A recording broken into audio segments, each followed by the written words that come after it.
Nodir aka, siz anchadan beri restoran sohasida ishlab kelasiz. Restoran sohasidagi asosiy qonun-qoidalar haqida gapirib bersangiz. Hop, juda ham yaxshi savol. Qonun qoidalari aslida juda ham ko'p. Lekin shundan 3tasi bu eng asosiysi. Eng asosiysi birinchisi restoran sohasida bu tashqi ko'rinish. Tashqi ko'rinishga nima kiradi? Bu fasad, interyer, aynan tashqi taraf va unga qo'shimcha bo'lib reklama. Ya'ni bu sotsial setda har xil ijtimoiy shu ko'rinishlarda. Bu eng birinchisi. Ikkinchisi bu ichki tizim, ya'ni servis ko'rsatish.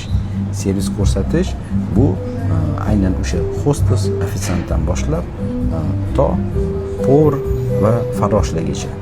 Uchinchisi bu mehmonni kuzatish.